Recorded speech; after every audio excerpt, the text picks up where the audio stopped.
Hey everyone, it's Marie here, jumping on today to talk to you a little bit about finding your tribe. All this month we've been talking and chatting through different networking strategies and ways to reach out and connect with people, whether online or in person. There's so many mediums that we can use now to have that human connection happen. And I wanted to just share with you one of my own personal frustrations around making connection. And it has to do with the way that we experience life, right? Those of you who follow me, you know I'm Black. I'm a woman of color, and I tend to gravitate towards communities that are also marginalized because I feel like we have a lot in common in that space.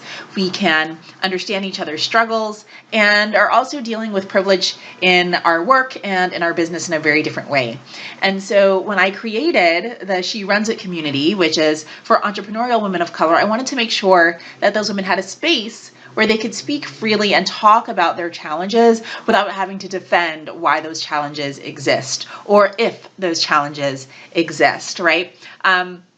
It's interesting. I recently read an article. I think it was either HBR or Forbes that was talking about Sheryl Sandberg's book. And those of you who are familiar, you know Sheryl Sandberg has written a couple of books now. Her first one was called Lean In. And she talks about the struggles that she had getting back into the workforce after the sudden death of her husband. And she talks about how overnight she became a single mother and what that struggle was like for her and how all of a sudden she had to make these very hard choices about her career or her family and what that meant for her as a woman. And of course, her discovery in that book is that she needed to lean in. She had to really own her authority and all of this great stuff. And when the book first came out, loved it. It was really right on point, talking about the experience of all women in corporate who have to juggle the family and work continuum, right? And then as time went on, the book's been getting a little bit of pushback from prominent women of color. And I think some of the most prominent pushback comes from Michelle Obama, our former First Lady, who says, lean in, that stuff doesn't work, right? And she uses much more colorful language. I'll try to find the clip for you. But essentially just noticing and acknowledging the fact that for women of color, these spaces have already been much harder than they have been for our white counterparts. Right? So for Sheryl Sandberg, a white woman with a lot of money, to talk about the challenges of corporate and that all she has to do is to lean in, that's not really advice that's going to hold up for women of color who are coming from much different economic backgrounds most of the time. And of course, we can dig into that a little bit more. This is not a post about race and class. But if you've read anything about the history of people of color, of immigrants in this country, then you know that we have not been given a fair shake when it comes to economic access. And that's by way of property, that's access to capital, that's a lot of things. So Sheryl Sandberg's idea of leaning in makes it all better doesn't really hold up for women of color. And it especially doesn't hold up for entrepreneurs of color. And so what I'm currently struggling with is finding spaces that acknowledge that for entrepreneurs of color and providing tools and resources to help us scale. Now, of course, you know I'm an executive business coach. I really tend to focus on small business owners, usually women who are in the very early stages of starting a business. So these are our side hustlers, women who have one foot in the full-time job space and the other foot out here making money and trying to grow a business.